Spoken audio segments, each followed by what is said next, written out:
Hey everyone, welcome to Sunshine IS classes. Today we are going to start a new topic that is a cycle of erosion. Okay, so let's start. Are you ready? Okay.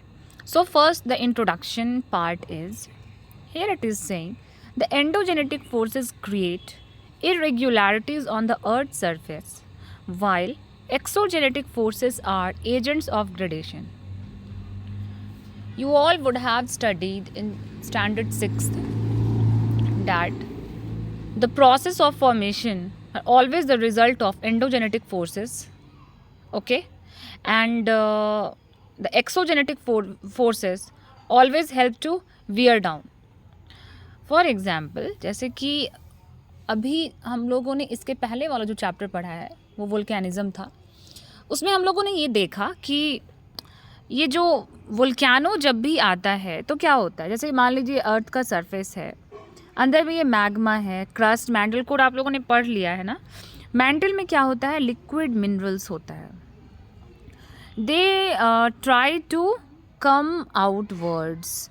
जब volcano आता है तो वो बाहर आने की कोशिश करता है और आने के बाद वो बाहर निकलता है तो क्या होता है, मैग्मा लिक्विड फॉर्म में बाहर निकलता है और बाहर निकल के सॉलिड बन जाता है. और इस तरह से या तो माउंटेन का फॉर्मेशन होता है, चाहे आइलैंड का फॉर्मेशन होता है, अदरवाइज़ कुछ और भी मटेरियल्स बनते हैं. तो ये जो अंदर के जो फोर्सेस हैं ना, इसको हम लोग कहते हैं एंडोजेनेटिक फोर्सेस. तो इसीलिए यहाँ पे कहा जा रहा है कि एंडोजेनेटिक फोर्सेस जो है वो क्या करता है, वो इरेग्युलरिटीज़ मतलब अर्थ सरफेस पे इरेग्युलरिटीज़ क्रिएट करता है. इट मीन्स कि या तो माउंटेन फॉर्मेशन करेगा या फिर अलग तरह का लैंडफॉर्म का फॉर्मेशन होता है. और जबकि exogenetic forces, now the question is what are the exogenetic forces. तो एक्सोजेनेटिक फोर्सेस मतलब जो बाहरी फोर्स है, जैसे कि या तो वो सनलाइट के कारण हो सकता है, बहुत तेज़ धूप आ रही है और जो रॉक्स हैं उसके कॉम्पोजिशन में कुछ चेंजेस हो रहे हैं, ये हो गया. चाहे विंड हो गया, बहुत तेज़ हवा चल रही है तो वो क्या करता है, एक जगह से मिट्टी उठा करके दूसरे जगह पे लेके चली गई, वीदरिंग स्टार्ट होने लगता है. चाहे मान लीजिए नदी बह रहा है, ठीक है, फ्लूवियल इरोजन जो होता है, तो नदी क्या होता है, मिट्टी को काट करके लेके जाती है. तो ये सारे चीज़ों को एक्सोजेनेटिक फोर्सेस बोला गया है यहाँ पे.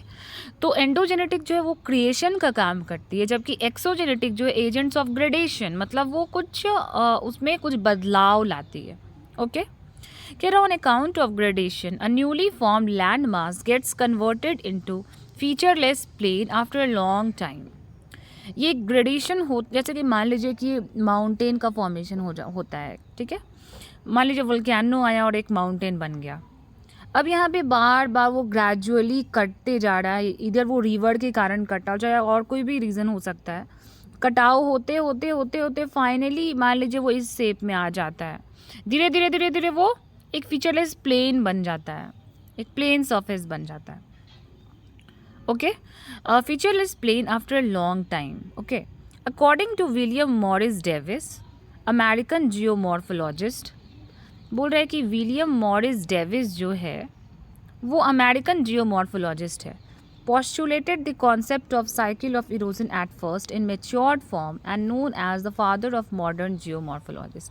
ये जो विलियम मॉरिस डेविस नाम आप देख रहे हो ना, it's very important in geomorphology. ये नाम बहुत इंपॉर्टेंट है. इनको अमेरिकन जियोमॉर्फोलॉजिस्ट हैं ये, और इनको फादर ऑफ मॉडर्न जियोमॉर्फोलॉजिस्ट बोला जाता है.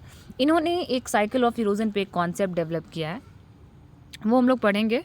उसके पहले देख लेते हैं कि what is the cycle of erosion. इनके अकॉर्डिंग क्या किसे कहते हैं साइकिल ऑफ इरोजन. तो इनका कहना है कि cycle of erosion is a period of time during which N uplift newly formed land mass undergoes its transformation by the process of land sculpture and ending into a low featureless plain. ये कह रहा है कि cycle of erosion क्या है, तो ये एक टाइम पीरियड है. ये बात समझना यहाँ पे बहुत ही इम्पॉर्टेंट है. ये जो साइकिल है ना, इरोजन का मतलब आप समझ रहे हो ना, साइकिल ऑफ इरोजन मतलब ये कह रहा है कि ये जो साइकिल है ना, ये एक टाइम पीरियड है जिसमें कि एक अपलिफ्ट न्यूली फॉर्म लैंडमास जो है, जैसे कि नया एक लैंडमास का फॉर्मेशन हुआ मान लीजिए, ये धीरे धीरे धीरे धीरे इसमें ट्रांसफॉर्मेशन होता जाता है, ठीक है. और फाइनली ये ट्रांसफॉर्म होकर के ये जो लैंड मास है ना, ये एक फीचरलेस प्लेन बन जाता है। ठीक है, ये विलियम मॉरिस डेविस के अकॉर्डिंग है। क्लियर? अब आगे बढ़ते हैं। Concept of William Morris Davis and Walther Penck are more prominent in this regard. अब साइकिल ऑफ इरोजन में दो लोगों का पढ़ना है हम लोग को, और भी है हालांकि, बट हम लोग ये दो लोगों का कॉन्सेप्ट पढ़ेंगे, WM डेविस और वॉल्टर पेंक का क्या कहना है। ये ज़्यादा प्रोमिनेंट है और एग्जाम में पूछा भी यही जाता है। ओके, सो डेविस का देखते हैं। कॉन्सेप्ट ऑफ डेविस जो कि 1889 से लेकर के 1899 तक में है। अब इन्होंने कुछ एज्यूम किया है, वो एजम्पशन देख लेते हैं। और जैसे मैंने नोट्स में दे रही हूँ ना, एग्जाम में डिट्टो वर्ड फॉर वर्ड आपको वही जा कर के लिख देना है, कोई चेंजिंग मत कीजिएगा, बस इसको समझ लेना है और इसे याद कर लीजिए और जाके एग्जाम में वैसे ही लिख देना है। तो फर्स्ट एजम्पशन ये इन्होंने कहा कि landforms are the product of interaction between endogenetic and exogenetic forces. आप लोग ये समझ पा रहे होंगे, मैंने अभी जस्ट आप लोगों को बताया कि लैंडफॉर्म फाइनली कैसे फॉर्म हुआ है, एंडोजेनेटिक फोर्स से, और एक्सोजेनेटिक फोर्सेस भी काम कर रहे हैं उसमें। दूसरा एजम्पशन था evolution of landform takes place in sequential manner like human beings, that is youth, mature and old. इनका कहना था कि ह्यूमन बींग जो है उसमें कैसे चलता है, पहले यूथ स्टेज में हम लोग आते हैं, देन वी बिकम मेच्योर, लोग मेच्योर होते हैं, finally we become old. Okay, तो इनका कहना था कि जो लैंडफॉर्म है ना, वो भी क्या होता है कि पहले वो यूथ स्टेज में होता है, देन वो मेच्योर होता है और फाइनली वो ओल्ड हो जाता है, फाइनली वो ओल्ड हो जाता है। नेक्स्ट बोल रहा है कि नेक्स्ट एजम्पशन था इनका कि uplift is a short and rapid process. ये जो अपलिफ्ट है, मतलब लैंड का जब अपलिफ्ट होता है, मतलब लैंड जब क्रिएट होता है, जब वो अपलिफ्ट होता है, तो ये बहुत ही शॉर्ट और रैपिड प्रोसेस है, मतलब इतना जल्दी हो जाता है कि during uplift there is very little और नो इरोजन। अपलिफ्ट के टाइम में या तो बहुत ही लिटिल या फिर इरोजन ही नहीं होता है, इनका ये मानना था। Next evolution of low featureless plain start. Low featureless plain का भी इवोल्यूशन धीरे धीरे स्टार्ट हो जाता है। और नेक्स्ट है landscape is a function of structure, process and stage. उनका कहना था कि लैंडस्केप जो है ना, वो फंक्शन है स्ट्रक्चर का, मतलब पहले स्ट्रक्चर बनता है, प्रोसेस होता है, फिर एक स्टेज, मतलब ये तीनों चीज़ का फंक्शन है। कैसे हम लोग आगे देखेंगे। तो ये एजम्पशन है। अब आते हैं Davis postulated 3 stages of cycle of erosion. 3 stage को उन्होंने पोस्टुलेट किया है, मतलब वही youth, mature and then old, on the basis of works of river, मतलब रीवर के वर्क के बेसिस पे उन्होंने 3 स्टेज बताया है। पहला स्टेज है यूथफुल स्टेज। कह रहा है इसमें at first newly uplifted land mass is exposed on the earth surface due to endogenetic forces. सबसे पहले तो एंडोजेनेटिक फोर्सेस के कारण एक लैंड मास जो है वो अर्थ के सरफेस पे एक्सपोज होता है। The main and tributary streams extend their course through headward erosion. Next है उनका कहना था the main and tributary streams extend their course through headward erosion. हाँ, ये बहुत इंपॉर्टेंट पॉइंट है। पहले क्या हुआ, एक लैंड फॉर्म्स एक्सपोज होता है अर्थ सरफेस पे, फिर बोल रहा है एक ट्रिब्यूटरी स्ट्रीम्स, मतलब एक मेन रिवर साथ में उसका ट्रिब्यूटरी, वो अपने कोर्सेज, मतलब वो जो रिवर है वो अपने कोर्सेज को धीरे धीरे एक्सटेंड करते जाती है और हेडवार्ड इरोजन के थ्रू। हेडवार्ड इरोजन किसको बोलते हैं यहाँ पे मैंने लिख दिया है, अब एग्जाम में नहीं लिखना है हेडवार्ड इरोजन, ये मैंने आप लोगों के समझने के लिए यहाँ पे बताया है। हेडवार्ड इरोजन कहते हैं fluvial process of erosion that lengthens a stream, ठीक है, a valley or gully at its head and also enlarges its drainage basin। एक फ्लूवियल प्रोसेस जिससे क्या होता है, जो कि लेंथन, मतलब स्ट्रीम को लेंथ करता है, वैली को चाहे गली को, और उसके ड्रेनेज बेसिन को भी इनलार्ज करता है। तो वही कह रहा है कि मेन सेकेंड प्रोसेस में मेन और ट्रिब्यूटरी स्ट्रीम जो अपने कोर्सेज को एक्सटेंड करते हैं हेडवार्ड इरोजन के थ्रू। नेक्स्ट पॉइंट है on account of more active vertical corrasion. ये वर्टिकल कोरेजन क्या होता है, डाउनवर्ड इरोजन, मतलब साइड से तो इरोजन हो ही रहा है, वर्टिकली भी इरोजन हो रहा है, ये वाला चीज़ इसको बोलते हैं। वर्टिकली भी वो डीप होता जा रहा है, which depends the river valley. इससे क्या होगा, रिवर वैली डीप होगा, मतलब इधर से भी इरोजन हो रहा है, कटाव हो रहा है, और नीचे भी ऐसे डीप होते रहा है। This is vertical corrasion. तो बोल रहा है मोर एक्टिव मतलब नया नया है, यूथफुल स्टेज में है, और रिवर आता है तो वर्टिकल कोरेजन बहुत ही एक्टिव है। नैरो एंड वैली यानी कि गॉर्ज इज डेवलप्ड, पूरा नैरो एंड वैली डेवलप्ड होता है। Simultaneously increase in relief takes place, increase होता है रिलीफ में, increase in relief takes place. Clear. Next point, next उन्होंने बोला minor structural control gives rise to waterfall, और उस स्टेज में हम लोगों को देखने के लिए मिलता है waterfall, rapids. In course of time, कुछ टाइम के बाद recession of waterfall takes place, waterfall मतलब कम होने लगता है, which almost disappear at the end of youthful stage के ख़त्म होते होते ये जो वाटरफॉल है वो भी डिसअपियर हो जाता है। And beginning of mature age well as maximum relief has been marked at the end of youthful stage, मतलब यूथ स्टेज के एंड में मैक्सिमम रिलीफ देखने को मिलता है। Clear. Okay. Next last stage है, सेकेंड स्टेज है, वो पहला यूथ स्टेज था, दूसरा है मेच्योर स्टेज। उसमें उन्होंने बोला इस स्टेज में क्या होता है, लैंड फॉर्म। पहला स्टेज में क्या हुआ कि रिवर्स आया, उन्होंने अपने कोर्सेज को एक्सटेंड किया, हेडवर्ड इरोजन भी हुआ और डीप भी हो रहा है वैली, ठीक है, वाटरफॉल्स, रैपिड्स, ये सब देखने को मिला। लेकिन जब यूथफुल स्टेज खत्म होने लगा और जब मेच्योर स्टेज स्टार्ट होने लगा, वहाँ पे जाकर के वो सारा चीज़ जो है वो बंद हो जाता है, मतलब वाटरफॉल, रैपिड सब जो है वो ये कम देखने के लिए मिलता है। अब मेच्योर स्टेज में क्या होता है, several main streams and numerous tributaries exist more than youthful stage से ज़्यादा यहाँ पे आपको स्ट्रीम्स और ट्रिब्यूटरीज देखने को मिलेंगे on account off fully developed, क्योंकि ड्रेनेज सिस्टम बहुत ही डेवलप्ड हो गया है यहाँ पे। दूसरा क्या है, lateral erosion become more effective. Lateral erosion किसको बोलते हैं, वाइडनिंग ऑफ स्ट्रीम, चैनल और वैली। ये जो स्ट्रीम है ना, ये वैली, वो जो वाइड होने लगता है, दैट इज़ लैटरल इरोजन। बुरा ये ज़्यादा हो जाता है इस स्टेज में। दस widening of river valley and decrease in relief starts. River valley wide होने लगता है, रिलीफ छोटा होने लगता है। नेक्स्ट बोल रहा है रिवर फॉलो मिएंडरिंग कोर्स।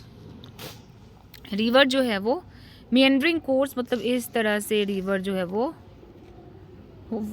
फॉलो, मतलब कि इसी को कहते हैं मिएंडर।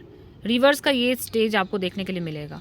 And becomes graded, development of flood plain, natural levees और low lakes it takes place. ये सारी चीज़ों का फॉर्मेशन होता है। Simultaneously the inter stream area in water divide starts to become narrow, water divide narrow होने लगता है। तो ये हो गया मैच्योर स्टेज। अब आते हैं ओल्ड स्टेज में। ओल्ड स्टेज में in course of time imperceptibility changes into old stage, मतलब टाइम सब कुछ ओल्ड स्टेज में कन्वर्ट हो जाता है। Tributary streams are fewer than maturity, यहाँ पे ट्रिब्यूटरी स्ट्रीम्स कम होते हैं than mature stage, but more numerous than youth stage. Youthful stage से ज़्यादा होता है बट मेच्योर स्टेज से कम हो जाता है tributary streams. Vertical incision is cease, ये जो वर्टिकली कोरोड हो रहा था ना वो कम हो जाता है। सीज हुआ था मतलब ख़त्म हो जाता है। साइमल मतलब कि वो कम्प्लीटली वो पूरी तरीके से जितना इरोड होना था ना वर्टिकली कोरेजन वो हो चुका है, इसलिए वो बंद हो चुका है। Simultaneously lateral corrasion becomes extremely weak, ये जो लैटरल कोरेजन था साइड बाय साइड वाला इरोजन वो भी कम वीक हो चुका है। Hence river basin are broad, तो इससे क्या होगा, रिवर बेसिन ब्रॉड हो गया और शैलो हो गया। ब्रॉड भी हो जाता है और डीपनिंग कम हो गया तो शैलो हो जाएगा ओल्ड स्टेज में। Clear. Mass wasting and chemical weathering becomes dominant, mass wasting बहुत ज़्यादा हो जाता है, केमिकल वीदरिंग होने लगता है, ओवर फ्लूवियल इरोजन। दस decrease in relief proceeds very slowly, ये रिलीफ जो है ना ये बहुत ही कम हो जाता है, बहुत स्लो हो जाता है। And ultimately whole area is converted into low featureless plain, ये रिलीफ मतलब ये हिल जैसा कुछ नहीं होता, पूरा एरिया जो है वो एक लो फीचरलेस प्लेन में कन्वर्ट हो जाता है, जिसको बोलते हैं peneplain after long duration of time. Clear. अब पूरा inter stream area almost disappear, only broad swells have been seen और some resistant rocks remain as residual hills monadnocks. क्या होता है ना कि माउंटेन कम्प्लीटली वो डिसअपियर हो जाता है और एक इस तरीके का आपको मिलेगा हल्का हल्का स्वेल्स ऐसे देखने को, जिसको मोनाडोनैक्स बोलते हैं। ठीक है। नेक्स्ट है, दस एक्सटेंसिव एरिया आर एट और near the base level of erosion. Extensive area जो है वो बेस लेवल, मतलब अब एकदम वो लाइन जैसा बन जाता है, इरोजन कम्प्लीटली नेग्लिजिबल हो जाता है। क्लियर? ये है डायग्राम, जो कि very very very very important है, बहुत ही इंपॉर्टेंट है। एग्जाम में डेविस का थ्योरी लिखने के बाद या पहले ही बना दीजिएगा आप लोग, फिर लिखना स्टार्ट करना है। ये देखिए, मान लीजिए हाइट है, ये एक लैंडफॉर्म्स के बारे में यहाँ बात किया जा रहा है। जो मैंने स्टेज बताया ना, वो डायग्राम के थ्रू यहाँ पे एक्सप्लेन किया हुआ है। यहाँ पे लैंडफॉर्म अपलिफ्ट हुआ है, कोई इरोजन नहीं है, इसलिए यहाँ पे लिखा हुआ ओनली अपलिफ्ट नो इरोजन। ठीक है, और ये जो आप देख रहे हो ना, दिस इज़ रिलीफ। ये इरोजन होना स्टार्ट होता है मैच्योर स्टेज में। यहाँ पे देखिए, जब यूथफुल स्टेज कम हुआ, ख़त्म हुआ, और मैच्योर स्टेज स्टार्ट हुआ, तो मैक्सिमम रिलीफ, ये रिलीफ यहाँ पे मैक्सिमम है। मतलब इरोजन बहुत तेज़ी से हो रहा है, डीपनिंग भी हो रहा है और लैटरली साइड बाय साइड भी हो रहा है। फिर धीरे धीरे आप यहाँ पे देखो, मैच्योर लेवल पे ये धीरे धीरे कम होता जा रहा है, और ये बेस लेवल मतलब कि जो सरफेस लेवल है उस लेवल पे आ गया है। ये सरफेस लेवल पे आ गया है, सी लेवल पे। ठीक है, बेस लेवल ऑफ इरोजन। यहाँ पे ये डायग्राम है, यहाँ इस डायग्राम के थ्रू ये बताया जा रहा है। हाँ, एक मिनट, ये जो है ना, यहाँ पे जैसे मैंने लिखा ना 1 2 3, ये सारा कुछ आपको लिखना है। इसमें कोई इरोजन नहीं, इसमें इरोजन स्टार्ट होता है धीरे धीरे धीरे अपर कर्व वैसे नीचे आ जाता है, और वो इस तरीके से का बन जाता है लास्ट में। ये जो डायग्राम है, इसमें ये बताया गया है, पहला आप देखिए 1 2, ये यूथफुल स्टेज है। ठीक है, मतलब बहुत ही शार्प रिलीफ, मतलब इरोजन बहुत ही एक्टिव है, रिलीफ भी शार्प होता है, धीरे धीरे सारा कुछ हो जाता है। तो वो आप देखिए, यहाँ पे ओल्ड स्टेज में आप देखेंगे कि वो धीरे धीरे बेस लेवल पे जा रहा है, धीरे धीरे वो क्या हो जाएगा, प्लेन हो जाएगा। क्लियर? अब आते हैं डेविस का क्रिटिसिज्म। क्रिटिसिज्म में ये बोला गया कि किसी भी लैंडफॉर्म का, चाहे लैंडमास का जो अपलिफ्ट होता है, जब वो अपलिफ्टमेंट होता है, तो वो बहुत ही लॉन्ग और स्लो प्रोसेस है, instead of short and rapid. उन्होंने हर जगह वर्ड क्या किया है कि अपलिफ्ट एक शॉर्ट और रैपिड प्रोसेस है, मतलब कोई भी लैंडफॉर्म बहुत जल्दी अपलिफ्ट हो जाता है, तो नहीं, इसका कहना है कि ये बहुत ही लॉन्ग और स्लो प्रोसेस, इसको तो बोलना ही नहीं चाहिए कि शॉर्ट एंड रैपिड है। दूसरा क्रिटिसिज्म है इनका, Davis use the term peneplain, PLANE, ये वर्ड पे ध्यान देना आप लोग, ये वर्ड उन्होंने यूज़ किया। But plain denotes geometrically flat surface, but existence of such surface is not possible on the earth surface. बोला ये जो प्लेन है ना, ये ज्योमेट्रिकली फ्लैट सरफेस होता है, और इस तरह के चीज़ों का एग्जिस्टेंस जो है अर्थ सरफेस पे पॉसिबल ही नहीं है। Therefore, at present, the term penny plane in general use, इसीलिए ये वर्ड यूज़ किया जाता है, PLAIN, क्योंकि ये पॉसिबल नहीं है इस तरह का फ्लैट सरफेस। ठीक है, नेक्स्ट पॉइंट है, नेक्स्ट क्रिटिसिज्म है, according to Davis peneplain is end product of cycle of erosion. मतलब लास्ट में वो जब वो बेस लेवल पे आ जाता है ना, इरोड होकर के, तो उसको पेनी प्लेन बोलते हैं। और डेविस के अकॉर्डिंग पेनी प्लेन जो है वो एंड प्रोडक्ट है साइकिल ऑफ इरोजन का, but according to critics it is near to the end product. ये एंड प्रोडक्ट नहीं है, it is near to the end product, ये एंड प्रोडक्ट के नज़दीक है। तो ये एक नेक्स्ट क्रिटिसिज्म है। देन नेक्स्ट पॉइंट क्या है, for completion of cycle of erosion stability of land mass is required for long time. बड़ा साइकिल ऑफ इरोजन के कंप्लीशन के लिए स्टेबिलिटी जो है लैंड मास का, वो बहुत ही ज़रूरी है कि वो स्टेबल रहे। अकॉर्डिंग टू थॉर्नबरी, बुरा की स्टेबिलिटी बहुत ज़रूरी है, मतलब कि जो प्रोसेस डेविस ने बताया कि पहले लैंड फॉर्म का अपलिफ्टमेंट होता है, फिर धीरे धीरे इरोजन होता है, फिर फाइनली लॉ में ओल्ड स्टेज में वो आके पेनी प्लेन बन जाता है। इनका कहना है कि इसके लिए स्टेबिलिटी चाहिए बहुत लंबे समय तक, लेकिन वो स्टेबिलिटी ही पॉसिबल नहीं है। कभी मान लीजिए अर्थक्वेक आ गया, कभी वोल्केनो आ गया, वो पूरा का पूरा लैंड फॉर्म ही बदल गया, तब ये चीज़ पॉसिबल नहीं हो पाएगा। तो ये लास्ट क्रिटिसिज्म है। थॉर्नब्यूरी का कहना था the essential requirement is that the land remain stand still. Essential requirement तो ये है कि लैंड स्टैंड स्टिल रह जाए, मतलब एक अवस्था में रह जाए, जो कि पॉसिबल ही नहीं है। तो ये एक क्रिटिसिज्म है।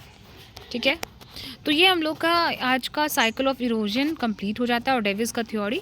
नेक्स्ट क्लास में हम लोग पेंग का पढ़ेंगे और उसके बाद फिर हम लोग एक कंपैरिजन करेंगे कि डेविस और पेंग का थ्योरी कैसे जो है वो अलग है दोनों का। क्लियर? ओके, तो ये आज का टॉपिक जो है इसमें ध्यान देने वाली क्या इंपॉर्टेंट बातें हैं वो एक बार फिर से देख लेते हैं। विलियम मॉरिस का क्या कहना था, ये डेफिनेशन ज़रूर से याद रखना है, this is very important. Then इनका एजम्पशन, सारा एजम्पशन को आपको याद रखना है कि इन्होंने क्या एज्यूम किया है, यूथ मैच्योर ओल्ड स्टेज। दूसरा अपलिफ्ट जो है, मतलब लैंडफॉर्म का जब अपलिफ्ट होता है वो तो शॉर्ट और रैपिड होता है, उस टाइम में कोई इरोजन नहीं होता है। लो फीचरलेस प्लेन की तरफ, मतलब लैंडफॉर्म बनता तो है और धीरे धीरे वो लो फीचरलेस प्लेन की तरफ उसका इवोल्यूशन स्टार्ट हो जाता है। मतलब ये हर लैंडफॉर्म का कहानी है कि पहले वो माउंटेन बनेगा, फिर धीरे धीरे वो पेनी प्लेन बन जाएगा। पेनी प्लेन का मतलब क्या बोल रहा है, लो फीचरलेस प्लेन, मतलब कि सरफेस के नज़दीक पहुंचने लगता है वो। ये line landscape is a function of structure process, बहुत बार ये क्वेश्चन ऐसे करके दे देता है, लैंडस्केप इज़ अ, मतलब एग्जाम में क्वेश्चन ऐसे करके आएंगे कि landscape is a function of structure process and stage, how explain. तो इसमें आपको डेविस का थ्योरी लिखना होगा।